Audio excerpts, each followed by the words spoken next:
Ini baru keluar penjara 4 hari yang lalu. Saya punya murid bandar narkoba, udah tobat insaf. Awal bagaimana anak didik anak-anak penjara? Berani anak-anak penjara membelakangi anak? Bagaimana kalau ente jalan belakangan depan anak? Ini anak, bagaimana? Bajingan, preman, mereka tahu akhlak, mereka tahu adab. Kenapa? Karena anak didik mereka dengan pendidikan Nabi Muhammad. Awal maju situ. Di lapas anak didik ente cium tangan sama guru sama orang tua, gimana cara cium tangannya?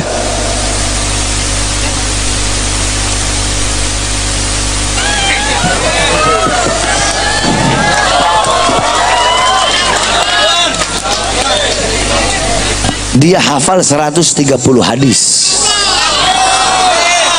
Semua nabi 1200 nabi hafal 180 hadis.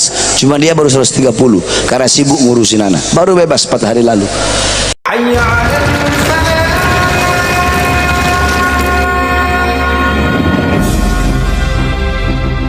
Ibu-ibu, saya tanya, anak-anaknya ibu-ibu kalau cium tangan di mana? Di pipi kan? Di pipi. Di mana? Di hidung, di mulut, di jidat. Ada yang di pipi, ada yang di jidat, ada yang di mulut. Udah itu, tiga-tiganya salah. Kenapa anak-anak kalian bodoh agama? Karena kalian nggak pernah didik anak-anak kalian. Padahal harusnya anak cium tangan sama orang tua bukan di pipi, bukan di jidat, bukan di mulut. Di mana nyiumnya? Di bawah hidung. Bukan cukup ditempel, dihirup. Begitu cara anak cium tangan kepada orang tua. Saya kalau cium tangan sama guru atau sama orang tua begini. Saya pegang tangan saya pegang tangan guru saya, kan saya cium. Saya taruh di atas kepala saya, terus saya cium dada saya punya guru. Contoh kayak begini nih, contohin Gar. Ini Sayyid Habib Abu Bakar Al-Idrus, saya punya murid di pondok. Cara cium tangan anak kepada orang tua atau murid kepada guru.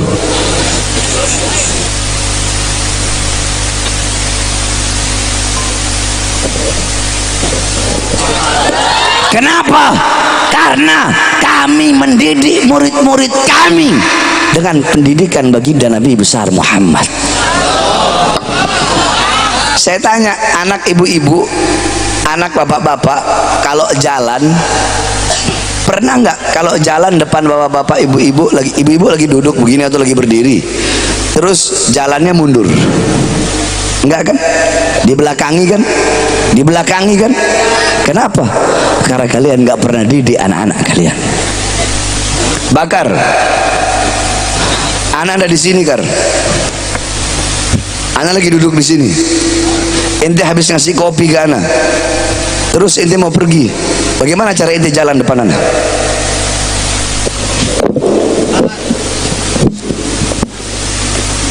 Ada berani dia belakangi saya?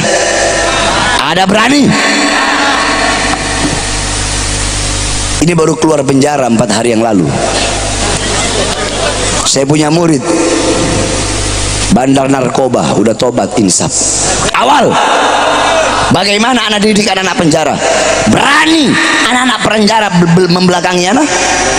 Bagaimana kalau ente jalan belakangan depan anak? Ini anak, bagaimana? Bajingan, preman, mereka tahu akhlak, mereka tahu adab. Kenapa? Karena anak didik mereka dengan pendidikan Nabi Muhammad. Awal maju situ. Di lapas anak didik ente cium tangan sama guru sama orang tua, gimana cara cium tangannya?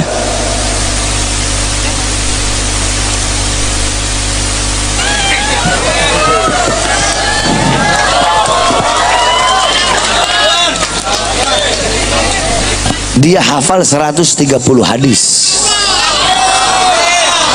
Semua nabi 1200 nabi apal 180 hadis, cuma dia baru 130 karena sibuk ngurusin anak, baru bebas 4 hari lalu. Nah pertanyaannya, siapa lebih mulia, ente apa mereka yang dipenjara? Kenapa? Karena anak mendidik mereka, karena anak anggap mereka anak-anak anak. Sekali lagi, jangan harap kalian punya anak yang nanti bakal ngirim doa kalau tidak pernah kalian didik anak kalian dengan pendidikan Nabi Muhammad. Jadi pemuda-pemudi yang ada di sini semuanya saya wasiatkan, kalau sama orang tua itu harus pakai Pertama tadi cium tangan, udah tahu ya, udah paham, praktekan, paham. Terus kalau jalan depan orang tua, jangan belakangi orang tua, jangan pernah membelakangi guru, jalan mundur. Seumpama kalian lagi duduk, bapak ibu kalian datang, berdiri begini kepala kalian. Makanya ibu-ibu, bapak-bapak, kalau mau mereka nih anak-anaknya bapak punya akhlak, punya adab, terus berani, masukin ke pesantren saya. 1 tahun bisa baca kitab kuning, 4 tahun keluar jadi ulama, gratis lagi, gak bayar. Tapi saya pilih-pilih dulu, kalau yang nggak bener-bener mondok buat apa? Paham? Makanya anak-anak muda Islam saya wasiatkan para pemuda-pemudi, sebagaimana slogan kita para PHB, sir wala takif, semua yang keras, sir yang keras, sir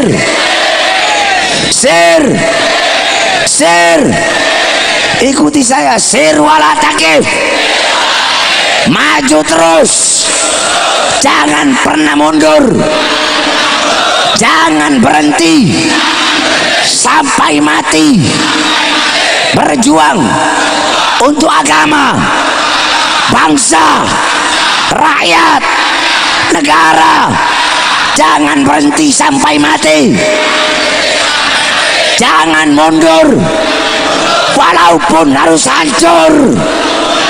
Allahu Akbar, Allahu Akbar.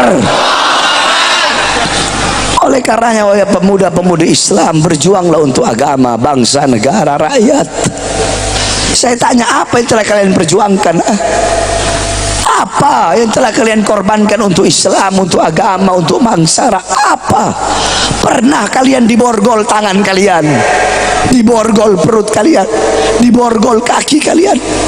Pernah kalian masuk dalam sel di Nusa Kambangan yang selnya cuma 1 meter kali 2 meter, yang selama di situ nggak boleh keluar, cuma lihat 2 warna, warna merah dan warna abu-abu? Pernah kalian ketika mobil kalian sedang jalan ada percobaan pembunuhan untuk menembak mobil kalian? Pernah kalian ada percobaan pembunuhan terhadap kalian melewati racun? Enggak kan? Terus apa yang telah kalian perjuangkan? Lihat bagaimana perjuangan para ulama, para habaib kita. Habib Rizik di dalam masa-masa tuanya organisasinya dibubarkan, 6 laskarnya, pengawalnya dibunuh, saudara-saudara, dibantai, ditembak. Putri-putri dan keluarga beliau terasingkan, hijrah ke Makkah. Di masa tuanya beliau dipenjara. Saya 2009 masuk kasus kota, 2010 saya masuk lagi kasus Mbak Priuk, 2011 saya masuk penjara lagi kasus Ahmadiyah, 2012 saya masuk penjara lagi kasus Habib palsu, 2020 saya bebas. Baru 2 hari bebas saya ditahan lagi, dibawa ke Nusa Kambangan. Diborgol tangan saya, dari borgol tangan nyambung ke borgol perut, dari borgol perut nyambung ke borgol kaki. Bebas 2021 saya bebas, belum sampai 1 bulan masuk lagi. Kenapa? Karena ceramah saya membela laskar yang wafat. Kami keluar masuk penjara, saudara-saudara. Saya tanya, apakah kami penjahat? Penjahat, penjahat, biadab, bangsat, bandar narkoba, bandar judi, bandar miras, nyolong uang rakyat, maling uang rakyat. Apakah kami menjual aset negara? terus. Kenapa kami dicoba untuk dibungkam, kami diancam, dihina, dicaci, difitnah, dimaki setiap hari sehingga menjadi makanan bagi kami? Kenapa kami berkali-kali dicoba untuk dibunuh, percobaan pembunuhan kepada kami, berkali-kali kami masuk penjara? Kenapa? Satu jawabannya, karena di dalam tubuh kami mengalir darah kakek kami Rasulullah. Kenapa? Di dalam tubuh kami mengalir darah-darah pejuang, darah-darah keberanian. Karena kami yang berada di barisan paling depan, rela hancur, rela binasa demi bangsa dan rakyat Indonesia, saudara-saudara. Itulah sebab kami keluar masuk penjara. Bapak-bapak, ibu-ibu, saya siang keluar, malamnya saya ceramah. Habis ceramah besoknya dibawa lagi. Dianggap ceramah saya provokasi, ceramah saya meresahkan. Nah, saya ini mau tanya kepada bapak, ibu-ibu sebagai masyarakat, apakah benar ceramah saya itu provokasi? Belum dengar, tar dulu. Apakah benar ceramah saya itu meresahkan? Belum dengar. Apa ceramahnya? Satu, saya bilang, hei presiden, hei pejabat, hei pemerintah, di masa corona, waktu itu awal-awal corona, rakyat kalian kurung dalam rumah, tapi tidak kalian berikan kebutuhan pokoknya. Itu provokasi. Itu provokasi. Itu meresahkan. Meresahkan atau pembelaan? Meresahkan atau pembelaan? Terus yang goblok saya apa mereka? Yang bodoh saya apa mereka? Yang pertama. Yang kedua, saya bilang, hei pejabat, hei aparat, mal-mal milik asing, perusahaan-perusahaan asing, tetap kalian buka di masa corona, tapi warung-warung kecil milik pribumi kalian paksa untuk tutup. Itu provokasi. Itu meresahkan. Meresahkan apa pembelaan? Meresahkan apa pembelaan? Yang ketiga, saya bilang, berapa banyak pengangguran di Indonesia? Anak-anak muda yang nggak punya kerjaan, tapi kenapa tenaga kerja di masa corona, tenaga kerja terus kalian kirim dari asing, dari Cina ke daerah Morowali? Itu provokasi. Itu meresahkan. Terus yang bodoh ini saya apa mereka? Itu ceramah dibilang meresahkan masyarakat. Masyarakat mana yang resah? Nih, ini masyarakat, saya tanya. Masyarakat tadi, tiga tadi yang saya sampaikan, kalian resah nggak? Kalian merasa resah atau merasa terbela? Merasa resah atau merasa terwakili? Atau merasa terbela? Apakah saya bela diri saya, cucu saya, anak saya, istri saya, keluarga saya, murid saya, kelompok saya? Yang saya bela rakyat yang susah, rakyat yang kelaparan, rakyat yang menderita, rakyat yang dibohongi, rakyat yang ditipu, rakyat yang tidak disejahterai, rakyat Indonesia. Jangankan hanya di penjara, nyawa saya, jiwa saya, darah saya murah harganya untuk tumpah demi rakyat Indonesia. Allahu Akbar. Allahu Akbar. Ibu-ibu, saya tanya, BBM naik nggak? Minyak naik nggak? Cabai naik nggak? Bawang naik nggak? Semua serba naik nggak? Enak nggak? Itu yang kita perjuangkan, menegakkan keadilan bagi seluruh bangsa dan rakyat Indonesia, apapun agamanya, apapun sukunya, rasnya, dan warna kulitnya. Itu yang kita perjuangkan, saudara-saudara. Makanya kami keluar masuk penjara, dicoba untuk dibungkam, dicoba untuk disuap. Saya kalau mau terima dana pejabat dari pejabat, saya dikasih cek kosong, saudara-saudara.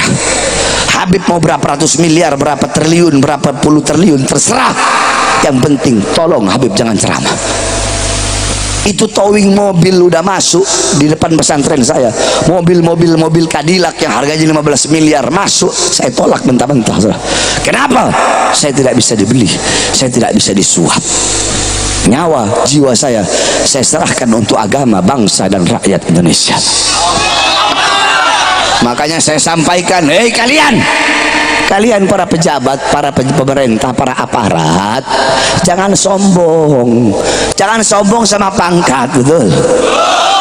Oh, saya bintang terus sombong itu, jadi jenderal sombong lah, sombong. Saya jenderal, saya bintang, sombong.